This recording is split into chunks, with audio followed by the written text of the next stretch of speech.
21 तोपों की सलामी क्यों दी जाती है? गणतंत्र दिवस क्यों मनाते हैं? 15 अगस्त और 26 जनवरी को झंडा फहराने में क्या अंतर है? अशोक चक्र में 24 तीलियां क्यों हैं? लोकतंत्र और गणतंत्र में क्या अंतर है? 26 जनवरी की रोचक तथ्य क्या है? सवाल नंबर 1, 21 तोपों की सलामी क्यों दी जाती है? दरअसल तोपों की सलामी की शुरुआत कब और किसने की है तो ठीक कह पाना मुश्किल है, लेकिन आपको बता दें कि पहले जहाजों पर 7 तोपें हुआ करती थी, क्योंकि बाइबल में 7 की संख्या को शुभ माना जाता है। आपको बता दें कि समुद्र के जहाज पर रखे गोला बारूद के मुकाबले जमीन पर ज्यादा बारूद रखा जा सकता था, इसलिए जहाज की एक तोप के जवाब में किनारे से 3 तोपें दागी जाती थी। 7 गुना 3 हुआ 21। इस तरह 21 तोपों की सलामी की शुरुआत हुई।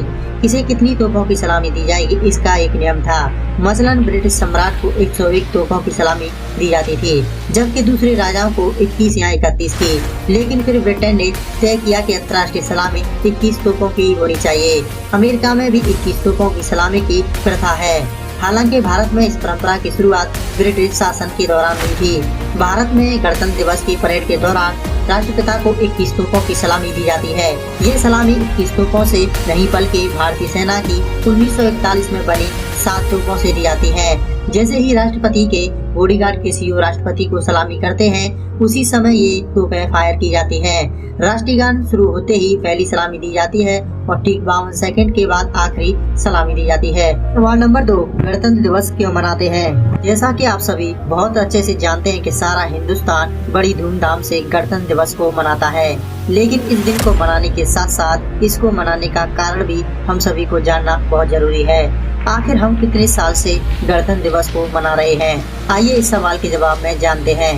15 अगस्त 1947 को हिंदुस्तान की आज़ादी और बंटवारे के बाद में हर हिंदुस्तानी देश में आज़ादी की सांस ले रहा था, परंतु देश में उस समय किसी भी तरह का कोई नियम या कानून देश के लोगों के लिए नहीं बना था। तब देश के तत्कालीन राष्ट्रपति और संविधान सभा के अध्यक्ष डॉक्टर श्री राजेंद्र प्रसाद जी के द्वारा संविधान निर्माण का कार्य डॉक्टर भीमराव अम्बेडकर जी को दिया गया। अम्बेडकर जी के नेतृत्व में स्थापित समिति के द्वारा 2 साल 11 महीने 18 दिन में भारत के संविधान का मसौदा तैयार किया गया। यह संविधान 26 जनवरी 1949 को संविधान द्वारा पारित किया गया तथा 26 जनवरी 1950 को पूरे देश में संविधान को लागू कर दिया गया।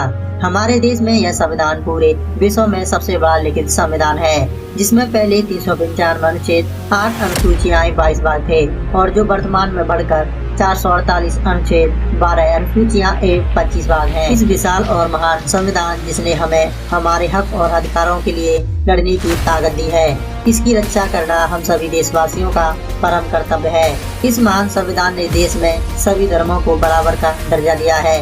दोस्तों, उम्मीद करता हूँ इस सवाल का जवाब आपको जरूर पसंद आया होगा। सवाल नंबर 3, 15 अगस्त और 26 जनवरी को झंडा फहराने में क्या अंतर है?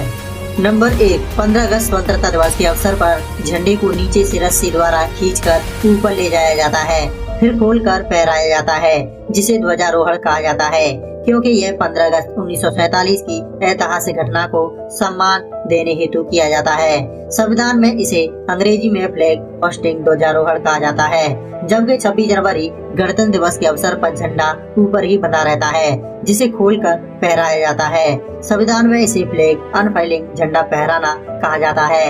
नंबर 2, 15 अगस्त के दिन प्रधानमंत्री ध्वजारोहण करते हैं, क्योंकि स्वतंत्रता के दिन भारत का संविधान लागू नहीं हुआ था और राष्ट्रपति जो कि राष्ट्र के संवैधानिक प्रमुख होते हैं, इस दिन शाम को राष्ट्रपति अपना संदेश राष्ट्र के नाम देते हैं, जबकि 26 जनवरी जो कि देश में संविधान लागू होने के उपलक्ष्य में मनाया जाता है, इस दिन संवैधानिक प्रमुख राष्ट्रपति झंडा फहराते हैं। नंबर 3, स्वतंत्रता दिवस के दिन लाल किले पर ध्वजारोहण किया जाता है, जबकि गणतंत्र दिवस के दिन राजपथ पर झंडा फहराया जाता है। सवाल नंबर 4, अशोक चक्र में 24 तीलियां क्यों हैं? सम्राट अशोक के बहुत से शिलालेखों पर प्राय एक चक्र यानी पहिया बना हुआ है। इसे अशोक चक्र कहते हैं। यह चक्र धर्म चक्र का प्रतीक है। अशोक चक्र को कर्तव्य का पहिया भी कहा जाता है। ये 24 तीलियां मनुष्य के 24 गुणों को दर्शाती हैं। अशोक चक्र में बताए गए सभी धर्म मार्ग किसी भी देश को उन्नति के पद पर पहुंचा देंगे। शायद यही कारण है कि हमारे राष्ट्र ध्वज के निर्माताओं ने जब इसका अंतिम रूप फाइनल किया तो उन्होंने झंडे के बीच में चरखी को हटाकर इस अशोक चक्र को रखा था। अशोक चक्र में दी गई हर एक तीली का अपना मतलब है। सभी तीलियां सम्मिलित रूप से देश और समाज के चहुमुखी विकास की बात करती हैं। ये तीलियां सभी देशवासियों को उनके अधिकारों और कर्तव्यों के बारे में स्पष्ट संदेश देने के साथ साथ यह भी बताती हैं कि हमें अपने रंग रूप, जात और धर्म के अंतरों को भुलाकर पूरे देश को एकता के धागे में पिरोकर देश को समृद्धि के शिखर तक ले जाने के लिए प्रयास करते रहना चाहिए। सवाल नंबर 5, लोकतंत्र और गणतंत्र में क्या अंतर है? नंबर 1, गणतंत्र और लोकतंत्र दोनों एक राजनीतिक प्रणाली प्रदान करते हैं जिसमें नागरिकों को निर्वाचित अधिकारियों द्वारा प्रतिनिधित्व किया जाता है जो अपने हितों की रक्षा के लिए शपथ लेते हैं।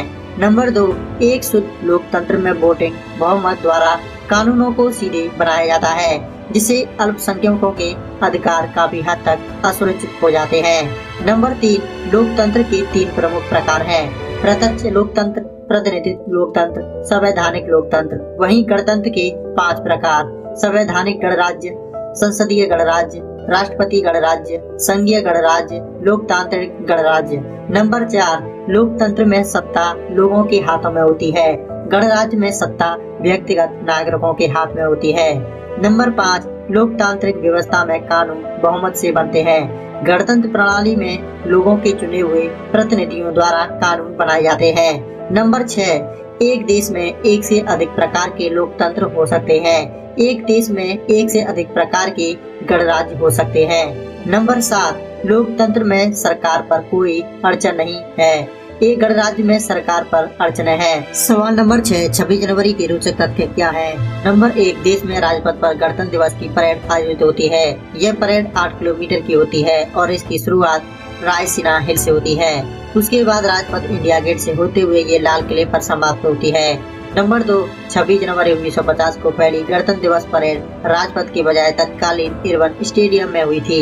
उस वक्त इरविन स्टेडियम के चारों तरफ 4 दीवारें नहीं थी और उसके पीछे लाल किला साफ नजर आता था। नंबर 3, 26 जनवरी 1950 को सुबह 10:18 पर भारत का संविधान लागू किया गया था। नंबर 4, पूर्ण स्वराज दिवस 26 जनवरी 1930 को ध्यान में रखते हुए भारत के संविधान को 26 जनवरी को लागू किया गया था। नंबर 5, राष्ट्रीय गान के दौरान 21 तोपों की सलामी दी जाती है। 21 तोपों की ये सलामी राष्ट्रीय गान की शुरुआत से होती है और 52 सेकंड के राष्ट्रगान के खत्म होने के साथ पूरी हो जाती है। नंबर 6, हर साल गणतंत्र दिवस पर राज्यों की झांकियां निकलती है जिसका टीवी पर लाइव प्रसारण भी किया जाता है। गणतंत्र दिवस के मौके पर खास तौर पर झांकियां देखने के लिए कई लोग इंडिया गेट भी जाते हैं। नंबर 7, इसके साथ ही गणतंत्र दिवस के अवसर पर वीरता पुरस्कार भी दिए जाते हैं। दोस्तों, उम्मीद करता हूँ आज का यह वीडियो आपको जरूर पसंद आया होगा। अगर आपको यह वीडियो पसंद है तो वीडियो को लाइक करें, अपने दोस्तों के साथ शेयर करें।